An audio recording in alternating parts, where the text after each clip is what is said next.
The Grave Spirit is a mysterious and powerful entity from another realm. It's the embodiment of the force of death, and everywhere it goes, it seeks to destroy all life. In ancient times, when the Fae were struggling against the tyrants, and it seemed clear that they would lose the war, Titania, queen of the Fae, started turning to unconventional means. When several of her efforts failed to give her the advantage she needed, she ordered her followers to begin the construction of Kythera. Her people thought it was a weapon to fight the tyrants, but once it was completed, Titania activated the gate that opened up a portal to the realm of the Grave Spirit. The Grave Spirit's necromantic energy began seeping through the portal, and Titania tried to harness it to attack the tyrants. But she underestimated the power of the Grave Spirit, and she and the Autumn Court were instantly transformed into undead, black veins covering their milky skin, and their eyes rotting out of their heads. But she was able to focus enough to lash out at the tyrants, and using the Grave Spirit's power, she destroyed their physical forms.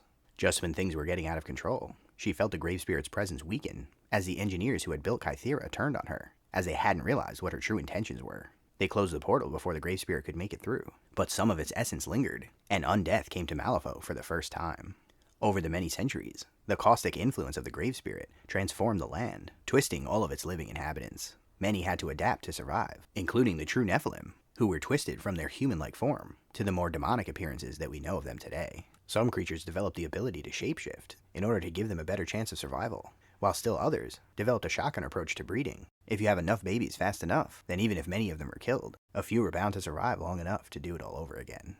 The tyrants had once thought themselves immortal, and though they hadn't been completely defeated, the fear of the Grave Spirit's power was instilled in them. Plague was even visited by Ionis during his period in captivity, and had a vision of a possible future where he would meet his death at the hands of the Grave Spirit. When the breach first opened, and humans arrived in Malifaux for the first time, some of them soon started hearing the whisper. The Grave Spirit's power manifests itself as voices in people's heads, often providing them the secrets to necromancy, and also driving them insane. This led to an outbreak of necromancers and zombies who attacked the city, causing even a response from the Neverborn, who were still zealously opposed to any form of necromancy. Once the breach closed and then reopened 100 years later, necromancers began once again popping up, and even led an attack on the Governor General himself, leading to the establishment of the Death Marshals. When a research expedition found its way to the ruins of Kythera, the Neverborn tried to kill them all to stop word of its location from getting out. But the secret slipped, and soon many individuals found themselves at the location of the dangerous monument.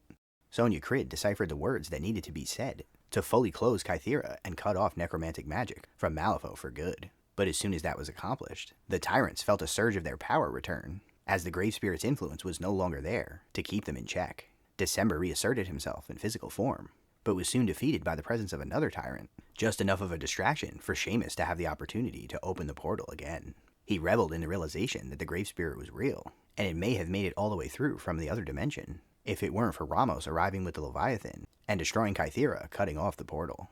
But Seamus was fascinated with this new discovery, and started researching the different powerful entities that existed in ancient Malifaux. This led him to try to summon the Grave Spirit, which took hold of him and transformed him, and may have once again been able to fully assert itself, if it weren't for a bullet from Samuel Hopkins. Over the years, many necromancers had risen to threaten the guild, and soon they had devised a plan to cut off the Grave Spirit once and for all. Using a magical artifact, and some necromancers from Spain, they were to perform a ritual that would seal off the Grave Spirit and end all necromancy. But the most powerful necromancers in Malifaux got wind of this, and tried to stop them. But as the ritual completed, they felt their necromantic magic drain, cutting them off from this powerful resource. Lady Justice was once again truly blind, and all the necromancers felt a sense of peace as the voices in their heads finally quieted.